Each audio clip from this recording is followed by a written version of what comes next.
I want to begin by welcoming all of you who are here for our symposium as we continue the launch of the Historic Center for Reparation Research. I also want to welcome those who have joined us on live stream, courtesy of UWI TV. Thank you, UWI TV. I believe we're also on New Start 93 FM Live, and this is wonderful. I'm very pleased to see all the students here, and I want you to be recognized because you will have to take up the struggle. So, Excelsior, where are you? Make some noise. Arden. Immaculate. And there's a school coming in, so come and take your seats very quickly. There are seats over here, please.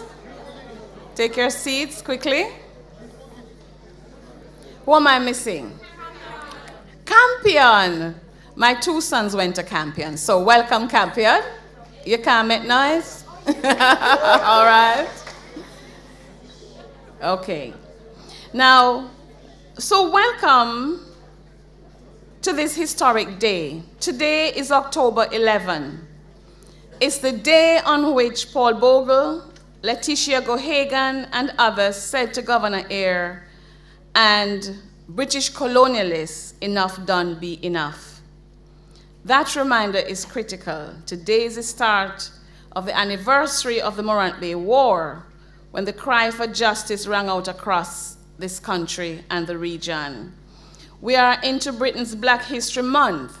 Let Britain hear the cry from Africans that we want justice, because justice repairs all crimes.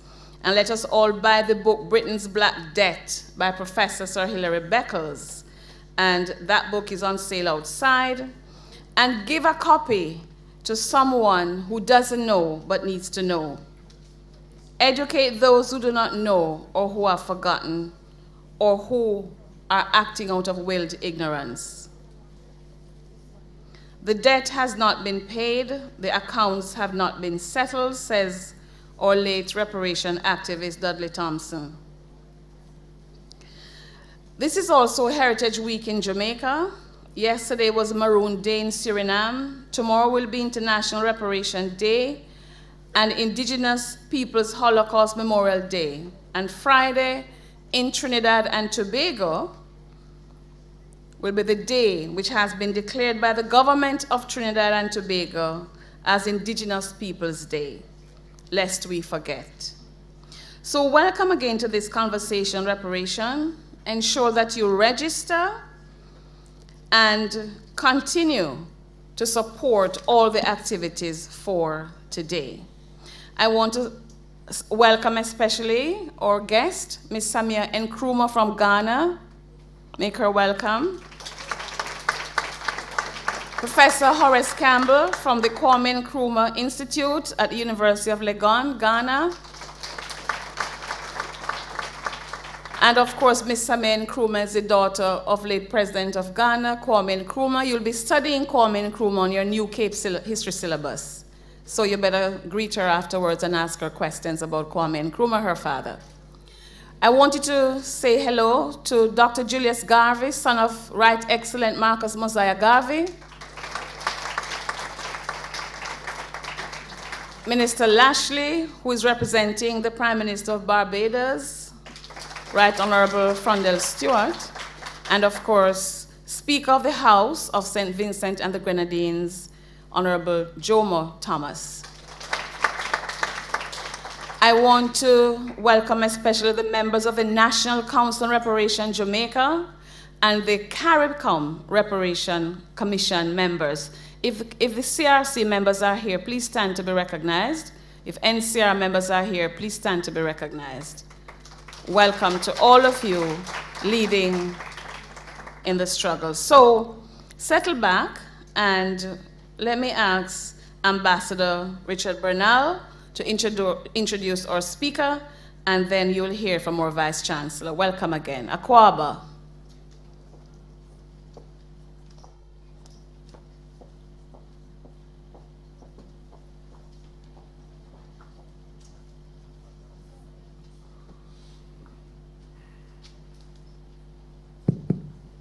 Thank you. Good morning. Welcome to this conference here at the University of the West Indies. Very timely and important. It follows the ceremonial opening of the Center for Reparations Research yesterday. It's not my unfamiliarity with protocol, but I'm following my instructions. Otherwise, I might not get to the podium to introduce the Vice Chancellor again. I'm told all the dignitaries have been acknowledged. Let me welcome them again and welcome all of you to this session. My task here is to be brief and to be the forerunner of the Vice Chancellor. I would like to break my commitment to acknowledge Professor Vereen Shepherd. She has been an outstanding scholar and has put her scholarship in the service of the disadvantaged peoples of the world. I'd like you to acknowledge that. And I'm sure I speak for all of us here when I extend our congratulations to her as the head of the newly established Center for Reparations Research. Today it is my pleasure to briefly introduce to you Vice Chancellor Sir Hilary Beckles. One has a choice in introductions. One can read a long bio, which would probably take up most of his speaking time, but I won't do that. What I will try to do is to highlight some things for those who don't know all about him and to tell you a little bit about his work. Let me begin by saying that he is the Vice Chancellor of the University of the West Indies. He is a scholar who has put his scholarship at the service of the development of the Caribbean and peoples of African descent. He's a visionary educator. He's formally trained as an economic historian. He has served on numerous international commissions, ranging from sport to reparations. He has served on several United Nations committees, Commonwealth committees, etc. He has written numerous books. Professor Shepherd just commended you to read Britain's Black Debt, Reparations for Slavery and Native Genocide in the Caribbean. I highly commend it to you as well. But his scholarship extends quite wide, from slavery to sport. What I would like to say, which you won't pick up from his biography, is that as an economic historian, he is different from other historians. Most historians are satisfied to document what happened and to explain what happened and leave it there. But his concern is for the economic development of people of the Caribbean and African descent. And therefore, what he extracts from his study of history are the lessons which are pertinent for us going forward. And that differentiates him from the typical historian. Also, what distinguishes him is that, as Karl Marx said, the purpose of understanding the world is to change it, not merely to understand it, but to change it. And lastly, I would say that he has undertaken a very challenging task as chair of the Caribbean Commission on Reparations, and he has extended that leadership beyond the Caribbean to the global scene on a topic which many people doubt will ever be realized, which is reparations. I leave you with a quotation which I paraphrase from the late Norman Manley, national hero in Jamaica. In his final speech, he said, "Nothing great is ever achieved by those who lack the commitment and the belief that it is possible." So he has taken on a struggle along with all of us, which appears difficult, but one of the lessons of history is nothing is impossible. So with that, I would invite Sir Hilary Beckles to address us this morning.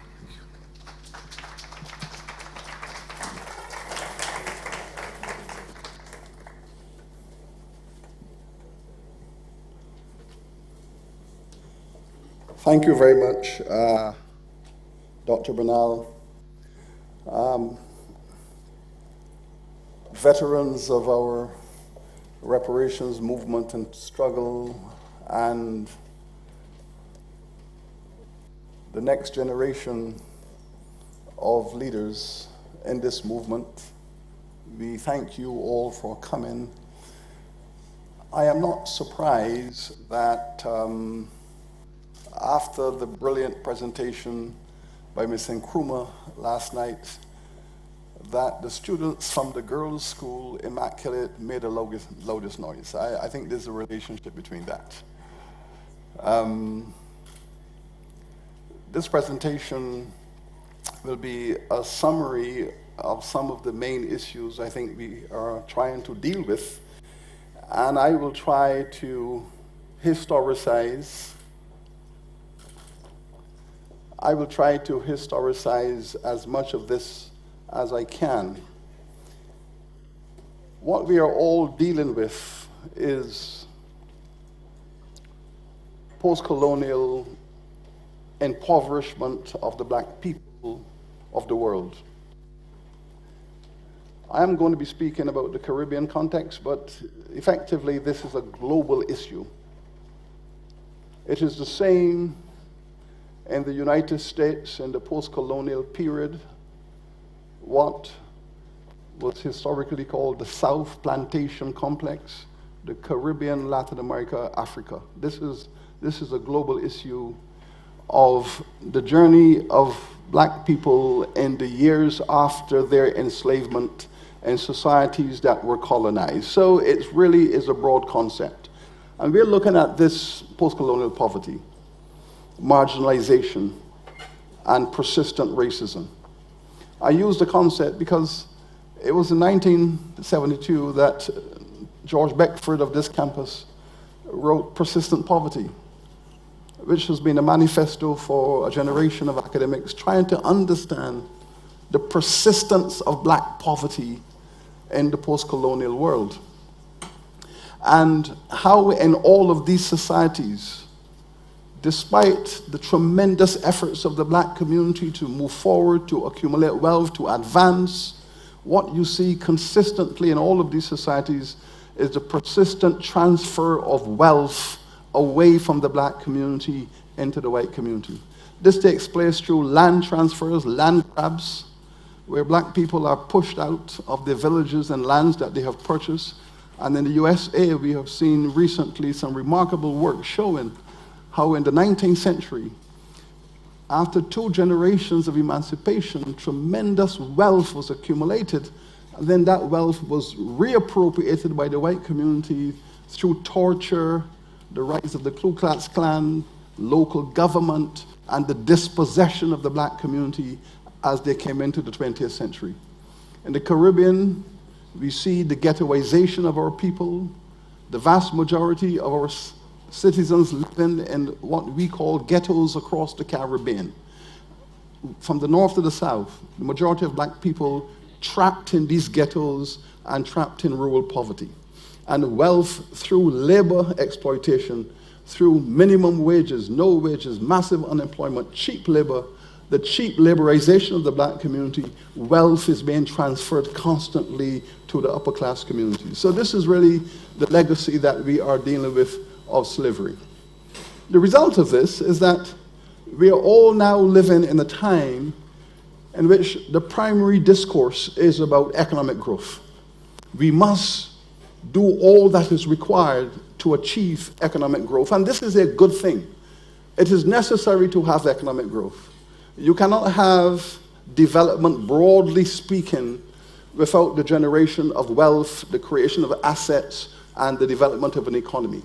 So you do not critique in and of itself the concept of the focus upon economic growth, but in the context of these societies, the Caribbean and the black communities of the world, economic growth resonates in a very negative way, because there's an association with further poverty. There's an association with further marginalization, deepening racism. As economies grow, the wealth is never, ever distributed fairly, equitably. So economic growth tends to generate even more racism, even more black marginalization. And thus, in our history, the concept is problematical, and we have to understand that. In the Caribbean, many of you are aware that in the last 15 years, for example, Trinidad and Tobago had 15 years of relatively advanced economic growth, averaging 3 to 4% growth per year over the last 15 years. But at the end of those 15 years, poverty had increased. The measurements showed that after 15 years of economic growth, black poverty had increased, and inequality in the society and in the economy had actually increased. So why is it then that the economic growth led to more black poverty? Why did the economic growth lead to more black marginalization, resulting in a crime wave that has now taken over Trinidad and Tobago, Port of Spain especially?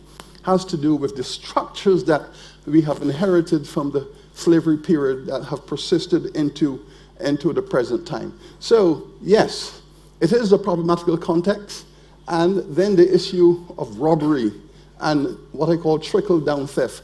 Forget Carolyn, this down is not a vernacular. That's a typing error.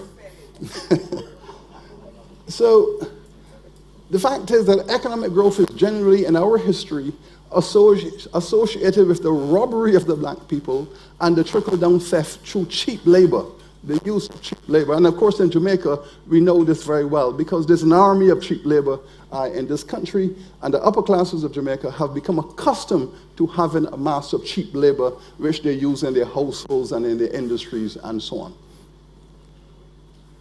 But the Black Lives Matter movement is significant here. Now, the importance of this movement is that in the slavery period, black life mattered most, because the most valuable asset in slavery was black life, because it was the main source of wealth. On an estate, on the plantation, the most significant asset was black life. Slave owners invested their wealth in black life. So black life was the most important asset in the development of the economy. So they gave priority to it. They gave massive priority to black life. It was at emancipation, in those societies where black people began to move away and to forge their own independence and freedom, then black life did not matter as much, because they took the labor they needed, and what they considered the surplus labor was disposable. So the irony of the Black Lives Matter movement is precisely this, that for 300 years, black life was all that mattered. But now, it does not matter to those who own the wealth. And that is the nature of the history. It's important to feel these shifts in time. And here is a statement I wish you to take a little time and read, because this is really the core of what I'm going to say this morning. This is Sir Arthur Lewis, Nobel laureate, first vice-chancellor of this university, one of the greatest intellectuals of this region, if not the world, recognized for his economics with a Nobel Prize, a great son of St. Lucia and the Caribbean. But as a young man, just recently out of graduate school, he wrote a little pamphlet called Labor in the West Indies. And it's a pamphlet which most people know, but yet, no one as yet have picked up on this statement which is embedded in that pamphlet. Most people who have participated in the labor movement use this pamphlet as their Bible.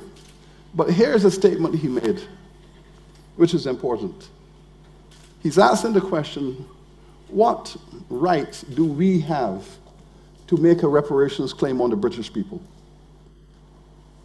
And then he says, well, the answer is very clear. Our ancestors generated the wealth that made Britain the first industrial nation. Then he says, it's a debt that has not yet been repaid. This is the basis of what we're speaking about. 1938, Sir Arthur.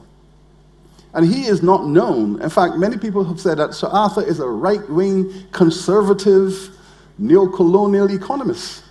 That is what was said about him in his early days. But yet, he is saying, this debt has not been repaid, and it has to be repaid. And he goes on to say, there will be no economic development in the Caribbean that is sustainable until it is paid. This is the critical thing. It has to be paid. Now, the background, of course, is the perfect crime. Britain's perfect crime. What's a perfect crime? A perfect crime is a crime that is committed before the very world. Everyone sees it, knows it, but you walk away scot-free. No judge, no jury, no accountability, no explanation, no expression of sorrow or grief. You walk away triumphant from the crime and the scene of the crime. And why are you able to do this? Prime Minister Tony Blair, in 2007, when his country was celebrating the end of their slave trade, the bicentennial of their slave trade, he said, we did nothing wrong. We committed no crime. We have nothing to apologize for. He says to his parliament, we did nothing wrong. Slavery was legal because we made it legal. We, the British Parliament, made slavery legal, and therefore it was legal, and we acted within the law. So no apology, no reparations. Then his successor, David Cameron, came to Jamaica, as you heard last night, spoke in our Jamaican Parliament, and the Parliament filled with the descendants of enslaved Jamaicans. And he says to the Parliament of Jamaica, yes, slavery was pretty horrible, but get over it. Get over it. Time to get over it. And he says that to our Parliament and our country. Get over it.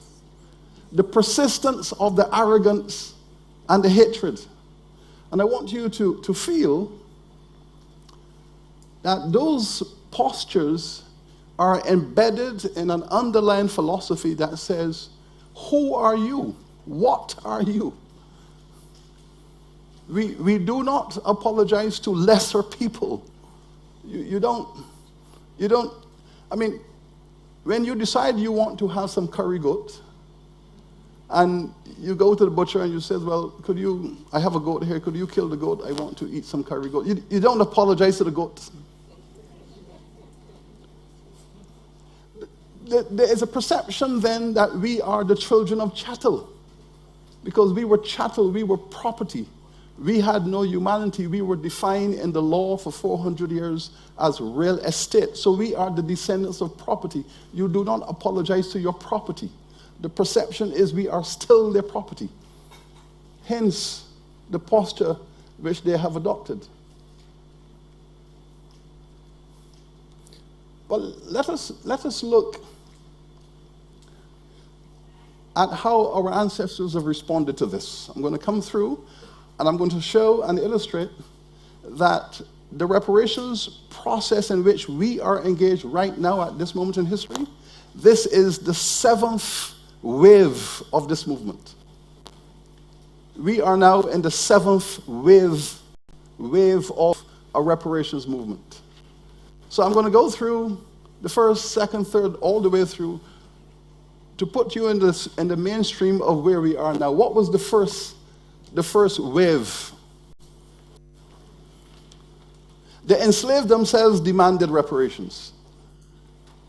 When the British passed the Act of Abolition, the enslaved people of the Caribbean were sending letters to the British Parliament, saying to the British Parliament, we know that you are discussing emancipation. It is being discussed in your Parliament. And we know that you are discussing giving reparations to the slave owners. but we are entitled to reparations. So in the British parliamentary papers, there is reference to enslaved people asking for reparations for the use of their labor, free labor, and their ancestors. So the first declaration of a need for reparations came from the enslaved themselves.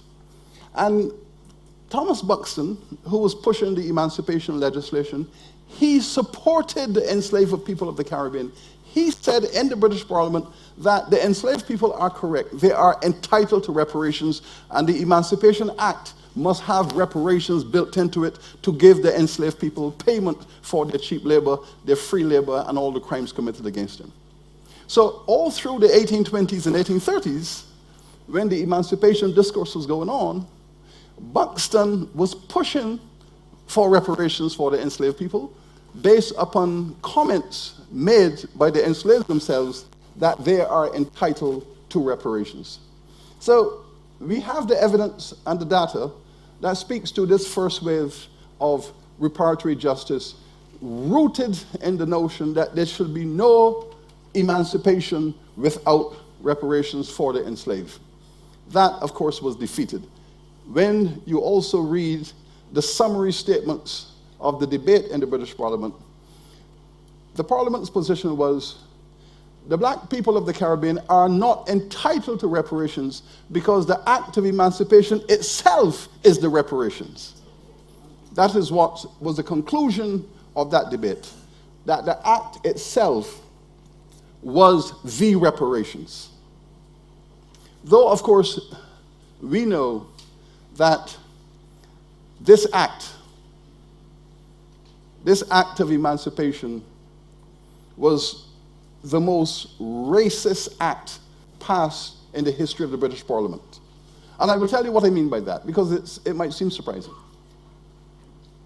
You go through 300 years of British legislation giving effect to slavery. But the critical piece was the Emancipation Act itself, because that was when the thinking of the British Parliament and the British people became particularly clear.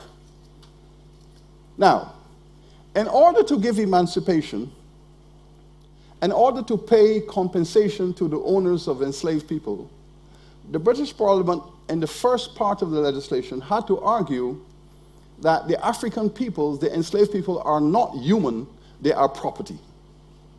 And that is the crux of the matter, because the British Parliament had been fudging this issue for 200 years.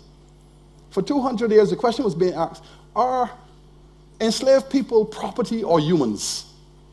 And the British Parliament had been fudging it. Yes, no, maybe, perhaps a special kind, but yes, fudging for 200 years. And then suddenly now, they have to make it lucidly clear.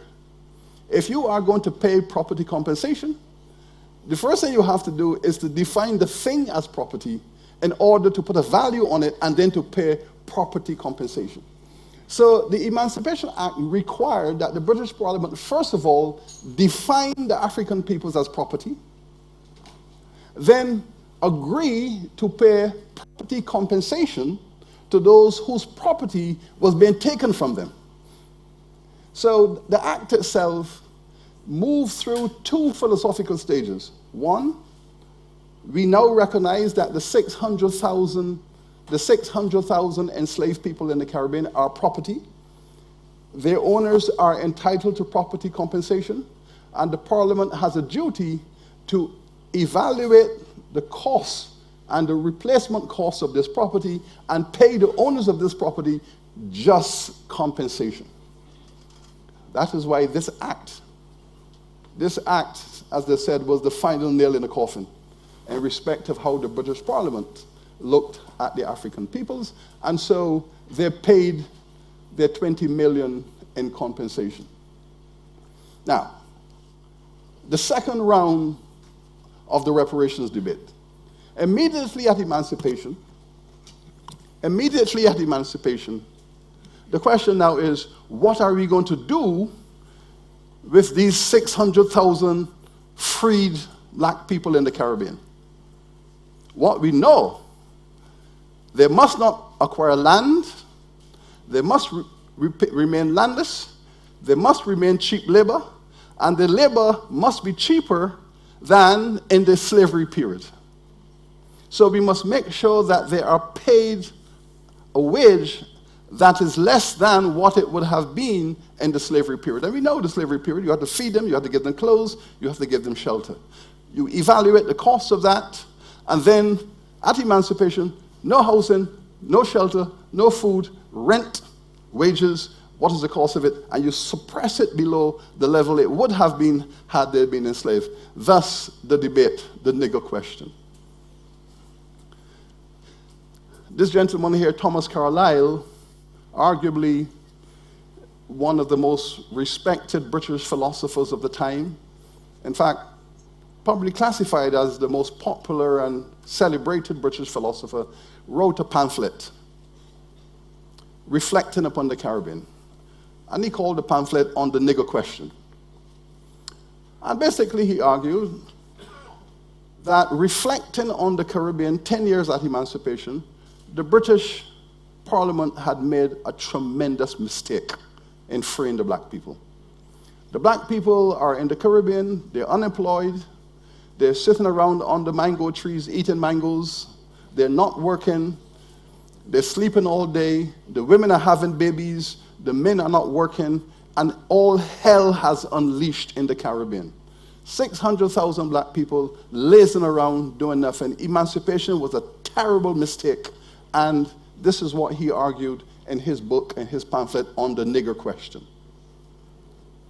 John Stuart Mill, God bless him, replied to Thomas Carlyle on the nigger question and said, his argument was, the African people in the Caribbean are entitled to compensation for the 300 years of free labor.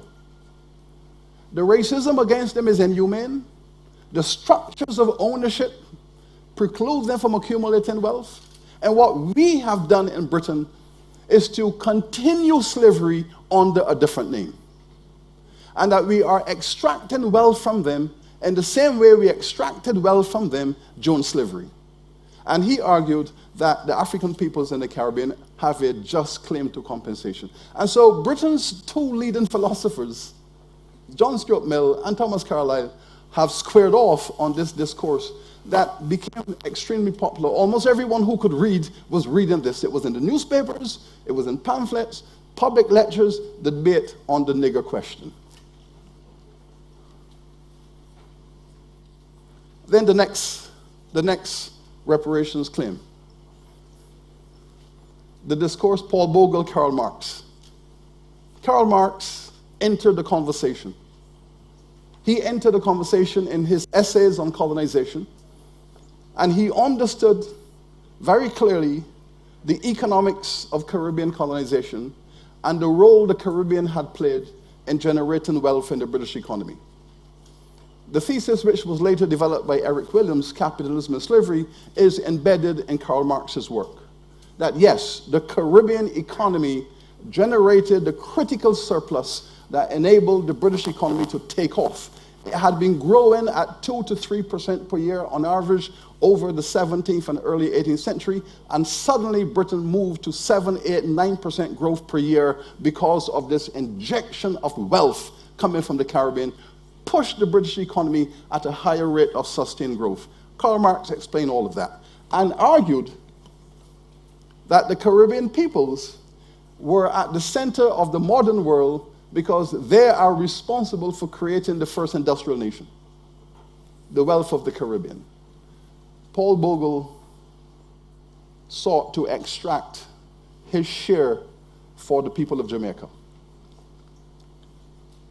Land, peasant development, the right to vote based on the ownership of land. And Paul Bogle knew that if the people possessed the land, they were entitled to possess the land. And in his comments, he said, the people of Jamaica have a right to own the land. There can be no emancipation without land ownership. And Bogle was very clear, very clear. You cannot have social and economic development of the people unless it is rooted in land.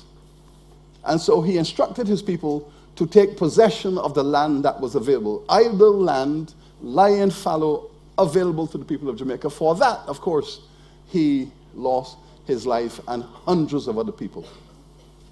He was trying to emancipate, to bring real emancipation to the second generation of free people by rooting their freedom in land where they could have the right to vote, where they could feed themselves, they could end the poverty and the malnutrition. He took that step. And the British position was, under no circumstances must the Jamaican people acquire land. Because if the Jamaican people acquire land, who will work on the sugar estates? The future of the sugar estates depended upon the black people being landless. And therefore, Bogle was threatening the economic model that Jamaica had accepted as the growth paradigm. So economic growth in Jamaica required black landlessness. Economic growth in Jamaica required that Bogle and his people did not possess land because cheap labor was required in the agricultural economy. Bogle demanded reparations. Karl Marx made the comment, yes, the people of the Caribbean have a right to justice. That was the third iteration. Then comes the next iteration. 1860s, the British people are still reflecting upon whether emancipation is a mistake. And remember, there's still slavery in the United States. There's still slavery in Brazil. There's still slavery in the Spanish Caribbean. So there's slavery all around. You only have Haiti, and now, critically, in large numbers, the British Islands. But all around the Spanish Caribbean, North America, Canada, all the way down Latin America, there is still slavery. The British people are thinking, did we not make a mistake? We made a mistake in freeing these black people. So they sent Professor Froude, professor of history at Oxford University, to come to the Caribbean to do an intellectual review. Carolyn Cooper, are you waving at me? Yes, sir. What's the problem? Okay, I soon finish. Respect to you. Keep quiet. So, Carolyn Cooper and I came to Mona at the same time, so we are shipmates, so she can take liberties with me. I will deal with her after this. So, Anthony Froude was sent out to the Caribbean to do an assessment. And he came out and he wrote a book called The Bulls of Ulysses, A Tour to the Caribbean. And he repeated again that the black people in the Caribbean are degenerating. They are reverting to savagery. That freedom and black people don't go together. Black people need to be tutored. They need to be placed under strict tutelage. He said it was a mistake. Who replied to him? J.J. Thomas, a young Trinidadian who was born at emancipation, 1840. His parents were slaves. He taught himself to read and write, became a brilliant intellectual, the first black intellectual of the West Indies. And he wrote a book called Fraudacity, that Froude had the audacity to come to the Caribbean and spout out his racism and his negrophobic commentary.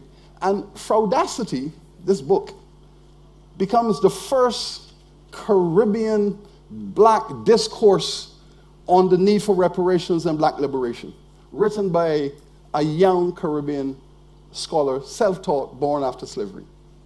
First, the foundation on which all of us are resting now today. That book made him a global superstar. He was invited to Oxford, to England, to give speeches, and he decimated Froude's argument. He made the fourth claim for reparations. Then the 1890s, massive starvation in the Caribbean, poverty, not just starvation, famine among the black people of the Caribbean. They sent a royal commission down, and they said, well, what are we going to do? to end the famine of black people 50 years after emancipation? The commission said, give them land. They need to be given land. Excellent report. Give the black people of the Caribbean land. The British government says, no land. No land, no reparation. Despite the Royal Commission's report that says, give them land.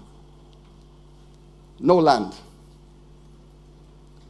Then came the revolution of the 30s. 30 years after the plea to give black people land as reparations, rejected by the British government, Marcus Garvey organizes his regional movement, his global movement, demanding reparatory justice. This led to the revolutions of the 1930s.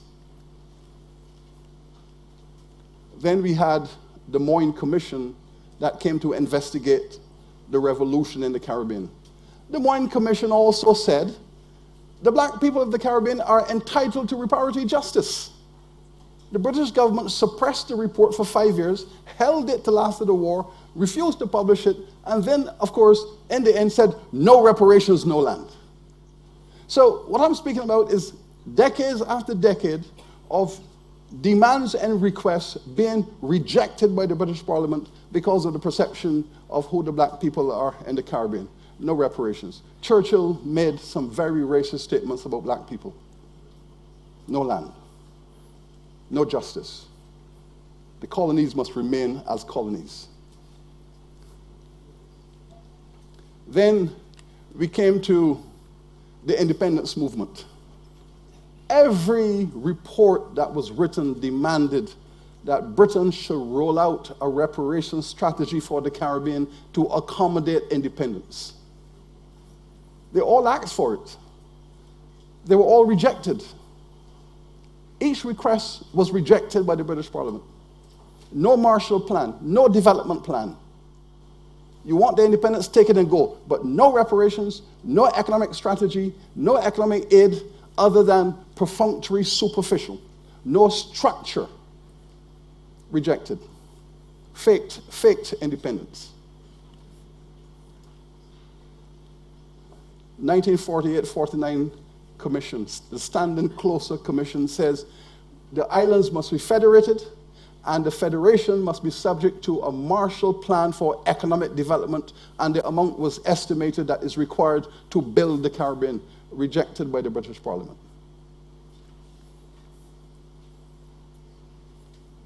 This gentleman, the first president of Trinidad and Tobago, 1962, Ellis Clark, said, how are we going to build an independent island without a Marshall Plan? How are we going to build an independent economy without reparations that the people are entitled to? Are we not spending in mud? He asked that question. Errol Barrow of Barbados asked the same question. When he was rejected, he said the time has come to stop loitering on colonial premises. Now we have a generation of prime ministers who were born after independence. Prime Minister Andrew Holness is the one and only prime minister that was not born under colonialism. He's a new breed, the first of his kind. What will this new breed of politicians do, those who did not experience colonization, born after independence? How will they see the world? This is important. The Rastafari have been making their claim all along. Then, of course, we now have the CARICOM Commission that has been established. Letters have been written to all of the prime ministers of Europe calling for a global summit. The replies have come in anemic. Well, we know we owe the Caribbean something, but we're not sure about the reparations. We'll discuss it. We'll meet with you to discuss it, but not reparations. But here we have it. The black states of the Caribbean now being classified as failed states. The black people are being defined as having a psychosis of inferiority. The skin bleaching is driving our people into the arms of a colonial perception of beauty. The behavior is being described as implosive, that black culture is imploding upon itself. All of these discourses are taking place, that the black community is imploding culturally. We are hearing this from certain ideological sources, that the young people are no longer energized and focused around transformation. Those debates we have to confront and debate, and you students will have to engage these comments about your generation being an implosive generation as opposed to an explosive generation. These are comments which I think all of you are prepared to engage in. The hurricanes have now shown that we have colonies in the Caribbean. The Americans don't care about Puerto Rico. The British don't care about their colonies. We still have colonies all across the Caribbean. And what we have seen is the colonies are now left to flounder.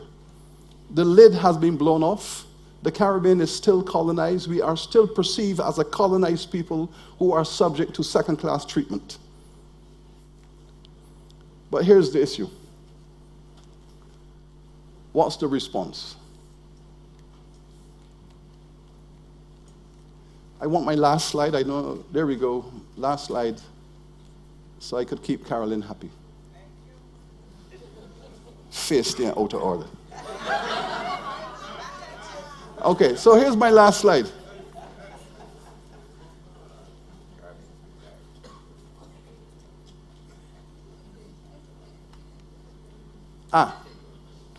The repayment, the debt. What do I suggest? What do I recommend? This history, reparatory justice, the movement, the struggle, the concepts. One, I suggest that the entire Caribbean domestic debt be capitalized and turned into a grant for social investment in democracy. In other words, the British left us to clean up the mess. When Jamaica became independent, 70% of the Jamaican people could not read or write. They became independent, and yet 3/4 of them could not read or write. And the British says, well, go and develop. Go and develop. Massive illiteracy, few schools, few hospitals, terrible urban situation, massive rural poverty. Go and develop. We're walking away, and Britain walked away. The result is that the governments of Jamaica, like all governments, then had to spend millions and billions of dollars to build schools, education, health. That was a social investment in democracy that has to be repaid. The people of Jamaica have committed to democracy, they've committed to social development, they've committed to transformation, they've overexpended what they don't have to turn you all into citizens. That is a debt that Britain should have paid before they gave independence. They should have contributed to this process. They didn't contribute, they should contribute. Then there's the issue of the 20 million. This 20 million that was paid to slave owners should have been paid to the enslaved. We have to make a claim to that money. That 20 million that was paid to the slave owners, that claim, we have to make that claim. We have an entitlement to that 20 million. The value of that 20 million in 1834, today's value, that is 76 billion pounds. That is the contemporary value of the 20 million, 76 billion. We are making a claim on this 76 billion pounds that was paid to our enslavers. We have a right to that. We are going to demand it. Then we're going to offset the international debt. Offset the international debt against the 76 billion that we are insisting upon. Then we are asking for the creation of a Caribbean Sustainability Fund to clean up the colonial mess. We need a fund, a Marshall Plan, to help to clean up this mess that we've inherited, that we have been trying to clean up, but we cannot do it by ourselves because we did not create it, and despite our best efforts, it is overwhelming us. Britain has to play its role. The 76 billion pounds have to be offset against all of this. So we're saying the cancellation of domestic debt, which is capitalized as a social investment in democracy, the offset of the international debt against the claim, and the creation of a fund. And this is where I believe we ought to go in our next step to demand and to bring the British to the table to discuss the process of reparations. And If we can take this conversation to the higher level, make these demands, call for a summit, this should become the basis of a summit which the world can then participate to make sure that the enslaved people and their descendants are entitled and have a right to justice. I thank you.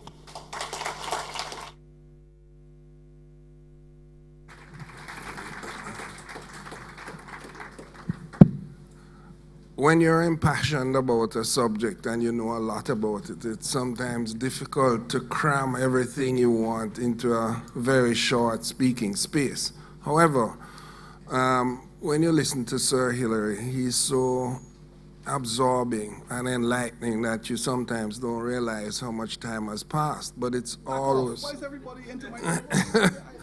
Relax. But it's always worth it.